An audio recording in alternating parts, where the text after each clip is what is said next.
안녕하세요. 책사입니다. 우리의 옛 이야기 시작하겠습니다. 고려시대의 일이다. 전라북도 임실당에 김계인이라는 호라비가 살고 있었다. 아내도 자식도 없는지라 그는 농사일을 마치면 날이면 날마다 주막에 나가 술로 세월을 보냈다. 어허, 저러다 술병이나 일찍 죽고 말지. 마을 사람들은 김계인이 허구한 날 주막에 앉아 술만 마시자 혀를 끌끌 찼다. 하루는 김계인이 어르수반 저녁에 주막에 앉아 술을 마시고 있는데 낯선 개 한 마리가 주변을 얼스렁거렸다. 주인이 없는 개인지 홈투성이의 삐쩍 마른 모습이 안쓰러워 보였다. 그 녀석 배가 고픈 모양이로구나. 그는 문득 가엾은 생각이 들어 술안주 몇 개를 던져주었다. 개는 기다렸다는 듯 넙죽넙죽 받아먹었다. 밤이 깊어지자 그는 갈치자로 걸으며 휘적휘적 집으로 향했다. 그런데 저 뒤에 주막에서 본 개가 슬슬 따라오고 있었다. 이놈의 개가 왜 따라온 개야? 저리 가거라! 김계인이 손짓을 하며 개를 쫓았지만 개는 도망가는 척하다가 이내 다시 따라왔다. 그는 쫓기를 포기하고 그냥 내버려 두었다. 다음날 아침 잠에서 깬 김계인이 마당으로 나가보니 어젯밤 자신을 쫓아온 개가 꼬리를 흔들며 반기고 있었다. 용케도 우리 집까지 따라왔구나. 그는 술이 많이 취했던 터라 간밤에 일이 잘 생각나지 않았다.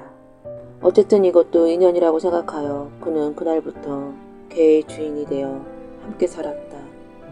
김계인은 개를 깨끗이 목욕시키고 먹다 남은 국밥을 주었다. 반일을 갈 때도 나무를 하러 갈 때도 데리고 다녔다.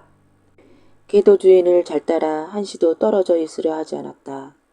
그가 늘 개와 함께 다니자 마을 사람들은 그를 개아범이라고 부르며 놀렸다. 하지만 그는 사람들이 놀려대도 싫지 않았다. 호라비 신세로 혼자 살다가 개와 함께 있다 보니 마치 가족이 생긴 듯 든든하고 즐거웠다.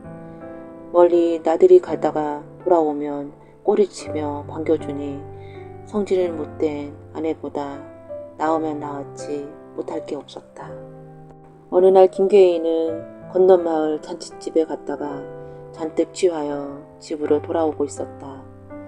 잔칫집에 개를 데려갈 수 없어서 혼자만 갔다 오는 길이었다. 어찌나 많이 취했는지 세상이 빙빙 도는 것 같았다. 그는 마을로 들어서자마자 인적 드문 들판에 푹 쓰러져서 세상 모르게 잠이 들고 말았다. 바로 그때 저편 산 아래 들판에서 난데없이 들불이 일어났다. 들불은 바람을 타고 그가 잠들어 있는 곳으로 순식간에 번져나갔다. 그야말로 일촉즉발의 상황이었다. 컹컹컹컹컹. 갑자기 개 짖는 소리가 나더니 풀숲에서 그의 개가 불쑥 튀어나왔다. 개는 쉬지 않고 주저대며 어서 일어나라는 듯 혀로 주인의 얼굴을 핥았다. 이빨로 주인의 옷을 물고 끌어당기기도 했다. 하지만 정신을 잃을 정도로 술을 마신 주인은 아무리 핥고 끌어당겨도 깨어나지 않았다. 개는 어쩔 줄 몰라 하며 이리저리 오가며 낑낑거렸다. 그러다가 무슨 생각을 했는지 갑자기 냇가로 쏜살같이 달려갔다. 개는 물로 뛰어들어 털을 흠씬 척쳤다. 그리고는 재빨리 주인에게 달려가 몸을 흔들어 주인의 몸에 물을 뿌렸다. 물기가 마르면 다시 냇가로 달려가 물을 적셔와 주인이 누운 주변에 풀밭에도 계속 물을 뿌렸다. 돌불이 주인에게 점점 다가오는 동안 개는 수백 번이나 냇가를 오가며 물을 뿌려댔다. 결국 기진맥진한 개는 헉헉거리며 주인 옆에 쓰러지고 말았다. 얼마나 시간이 지났을까 겨우 정신 차린 김계인은 주위를 살펴보다 깜짝 놀랐다. 근처 풀밭이 여전히 불타고 있었고 자기 곁에 털이 흠뻑 젖은 개가 쓰러져 있었다. 자신의 옷과 주변 풀밭도 축축하게 젖어 있었다. 순간 그는 무슨 일이 벌어진 것인지 금세 알아챘다. 불구덩이에서 내가 나를 살렸구나. 그는 눈물을 글썽거리며 개를 와락 끌어안았다. 하지만 개의 몸은 이미 차갑게 식어 있었다. 주인을 위해 온몸으로 불길을 막아내며 나뭇잎을 모조리 쏟아부어 그만 죽어버린 것이다. 김계인은 눈물을 흘리며 죽은 개를 안고 집으로 돌아왔다. 그는 자신을 살린 충견을 위해 무덤을 만들어주고 비석도 세워주었다. 또한 개 무덤 옆에 자신의 지팡이를 꽂아 애틋한 마음을 전했다. 나중에 그가 꽂아준 지팡이는 큰 느티나무로 자랐다고 한다.